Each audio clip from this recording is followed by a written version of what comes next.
Ahilyabai Holkar, who was my national costume inspiration.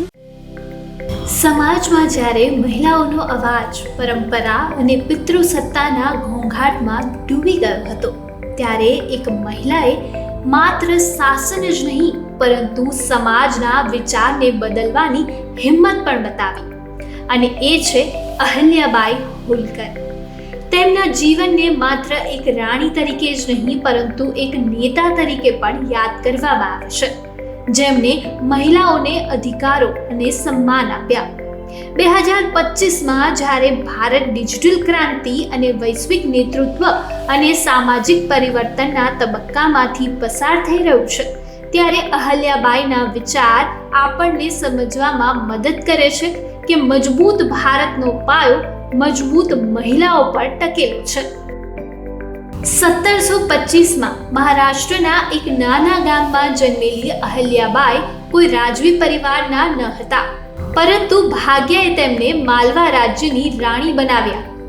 તેમના પતિ અને પુત્રના મૃત્યુ પછી તેમને શાસનની બાગડોર સંભાળી અને 1767 થી 1795 સુધી તેમને માલવા રાજ્યને ઉત્તમ વહીવટી, સામાજિક ન્યાય અને સાંસ્કૃતિક પુનર્જીવનનું ઉદાહરણ બનાવ્યું. તેમને શબ્દથી જ નહીં પરંતુ કાર્યથી લોકોને સશક્ત બનાવ્યા. અહલ્યાબાઈ હોલકરનું જીવન મહિલા સશક્તિકરણનું ઉત્તમ ઉદાહરણ છે. અહલ્યાબાઈનો દરબાર મહિલાઓ માટે ખુલ્લો હતો. તેમણે મહિલા સલાહકારોને પણ મહત્વ આપ્યું અને સાબિત કર્યું કે નિર્ણય લેવામાં મહિલાઓ કોઈથી ઓછી નથી. તેમણે કન્યા શિક્ષણને પ્રોત્સાહન આપ્યું અને ઘણી શાળાઓની સ્થાપના કરી. તેમનું માનવું હતું કે માત્ર શિક્ષિત મહિલા જ સમાજને જાગૃત કરી શકે છે.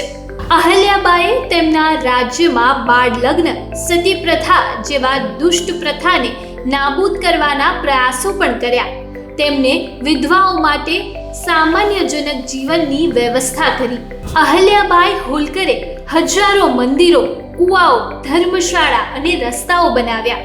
આનાથી મહિલાઓને સલામત મુસાફરી, સામાજિક ભાગીદારી અને આત્મસન્માન મળી રહે. ભારતમાં મહિલાઓના અધિકારો પર કાયદા બનાવવામાં આવ્યા હોવા છતાં વાસ્તવિક સમાનતા હજુ પણ અધૂરી છે. અહલ્યાબાઈનું ન્યાયી, સમાવેશી અને કરુણા આધારિત નેતૃત્વ આજના નેતાઓ માટે એક મોડેલ છે.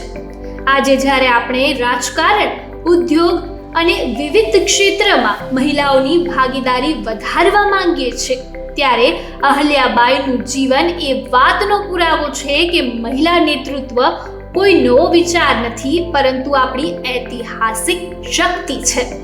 2025નું ભારત એક તરફ આધુનિકતા તરફ આગળ વધી રહ્યું છે, ત્યારે બીજી તરફ તેની સાંસ્કૃતિક ઓળખ જાળવી રાખવા માંગે છે. ત્યારે અહલ્યાબાઈએ આ સંતુલનનું એક ઉત્તમ ઉદાહરણ છે કે જ્યાં ધાર્મિકતા, સેવા અને વિકાસ એક સાથે ચાલે છે. ત્યારે મિસ યુનિવર્સ ઇન્ડિયા 2024ની સ્પર્ધામાં રિયા સિન્હા નામની સ્પર્ધકને પ્રશ્ન પૂછવામાં આવ્યો કે જો તમે એક હિસ્ટોરિક પર્સન સાથે આજે ડિનર ઉપર જવા મળે તો તમે કોને પસંદ કરશો? ત્યારે રિયા સિન્હાએ તેનો ખૂબ જ સરસ જવાબ આપ્યો હતો. If you could have dinner with any historical figure tonight, who would it be and why? I'll have to give it a thought because there are so many people that inspire me.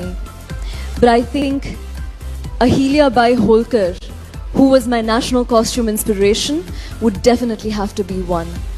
My advocacy is about skilling up individuals.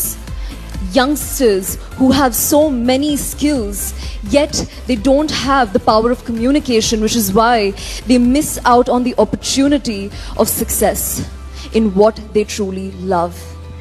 That is where Ahilyabai Holkar was powerful enough 300 years ago and powered through, brought women up at a time when feminism wasn't even a thing, and she made it happen for her and the women around her. So I would love to choose Ahilyabai Holkar. Thank you. Thank you. Great answer.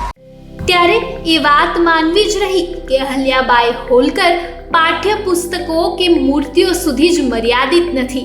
નૈતિક સ્પષ્ટતા, સમાવેશી વિકાસ અને મહિલાઓના નેતૃત્વ હેઠળ પરિવર્તન રાષ્ટ્રના ભવિષ્યને કેવી રીતે વ્યાખ્યાયિત કરે છે તેનું તે જીવન ચિત્ર છે.